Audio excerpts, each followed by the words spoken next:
Hey everybody, it's me, Old Iron Will.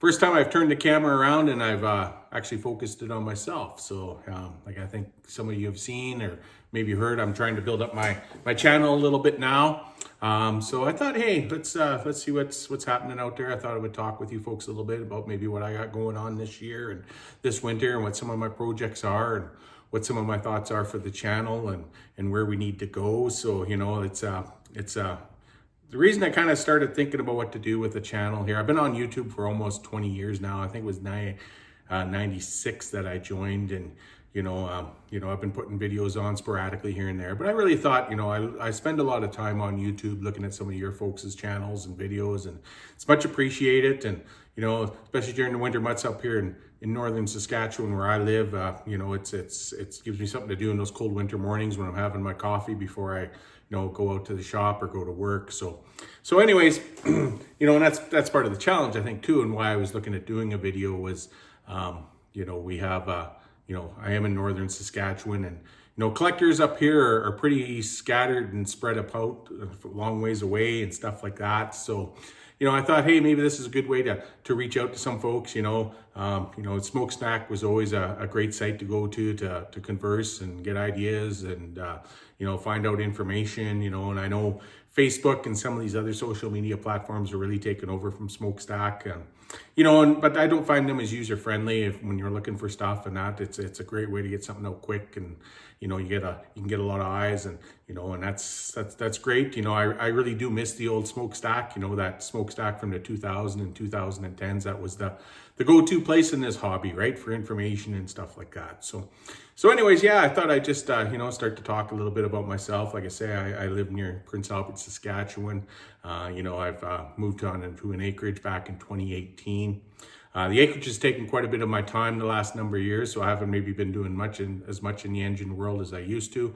Usually in the winter, I do start to try to ramp it up. During the summer, obviously, a lot of my time is focused on the acreage. So, this year I put up a 30 by 60 storage building, for a lot of my engines and stuff like that. I had 3 containers, and, I had my shop here and stuff like that, but things were getting awful crowded, and it was always hard to show off stuff or show things to people. And even to run an engine, it was always a big undertaking to get it out, especially with a container. Things get hidden in a container, and, they're great storage. They're great dry storage, but, it really does. It's hard when you get a lot of stuff in there, especially when you start getting into those 5, 7, 10 horsepower engines, right? So, and then even some of my bigger engines, like my 10 horsepower Fairbanks, I was keeping it outside and tarping it up every year. So now that's kind of given me the opportunity to put that in there under storage, and got a couple of tractors now too, right? So, my collection's pretty modest compared to a lot of people out there. I think I've got probably a little over 100 engines, not all restored, not all running,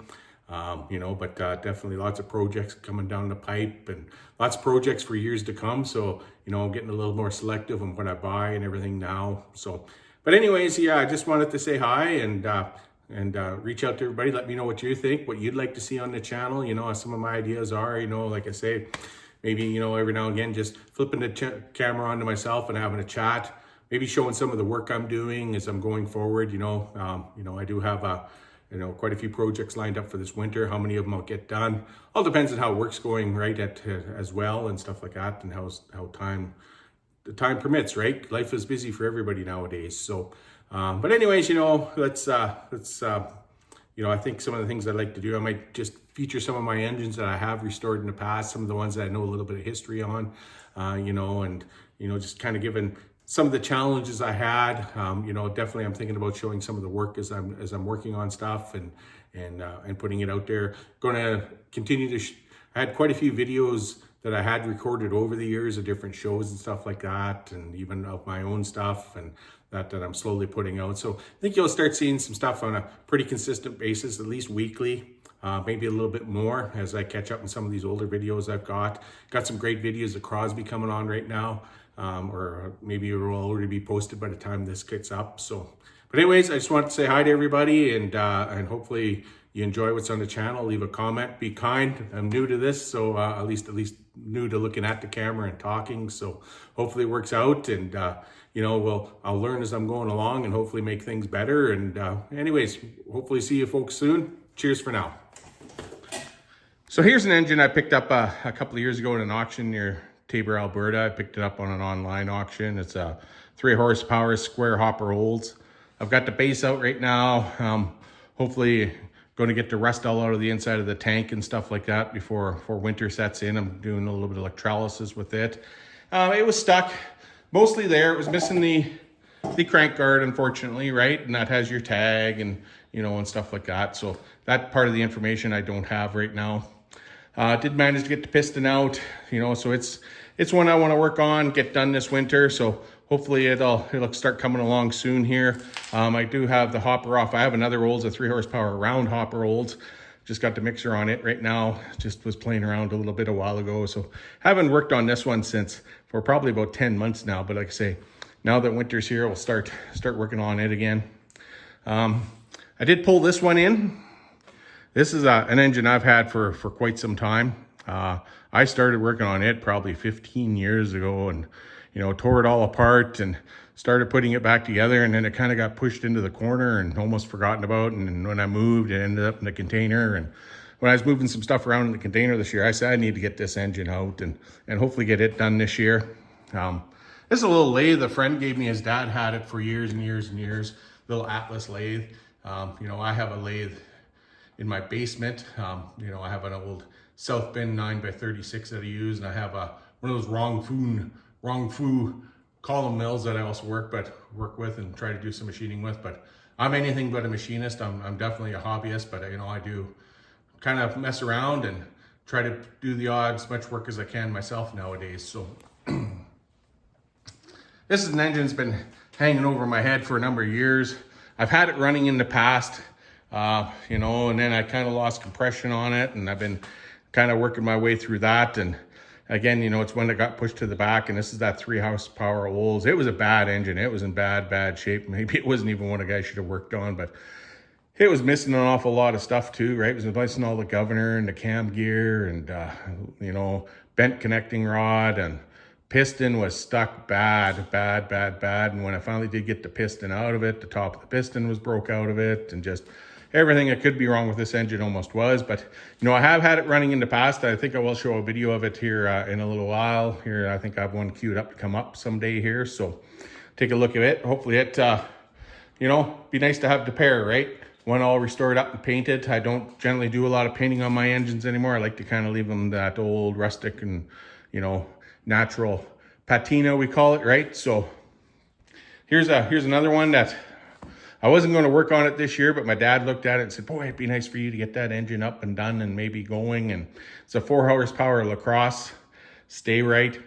It's been converted to run on a spark plug. It does have the igniter and everything there, you know, but I am looking for an igniter trip, or I'm going to have to try and manufacture one. Like I say, I'm sure I can MacGyver something and try to machine something that hopefully looks similar to what was originally on there. But again, I think it's an engine that was done by an old-time restorer who's passed away a number of years ago near North Battleford, Saskatchewan. So, you know, it's just one that's I've had it for a number of years too. I've had it running in the past and runs okay, but it just, you know, I think it could be tuned in and run a little nicer. So that's hopefully something I can work on this winter as well.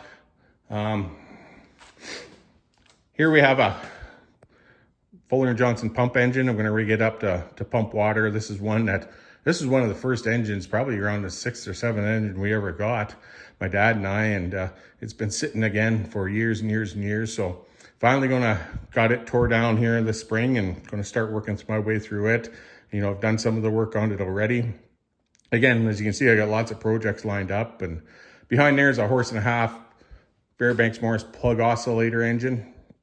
You know, I picked it up this summer at an auction. I already have one. I have one I went through a number of years ago. It runs very nice. It's all the original patina, but mine was missing the original tag on it. This one had the tag, so don't know what I'm going to do yet, whether I'm going to, you know, steal the tag and put it on my engine and do something else with this one. Not really sure. So, but anyways, that's kind of what I've got lined up in the shop for this year.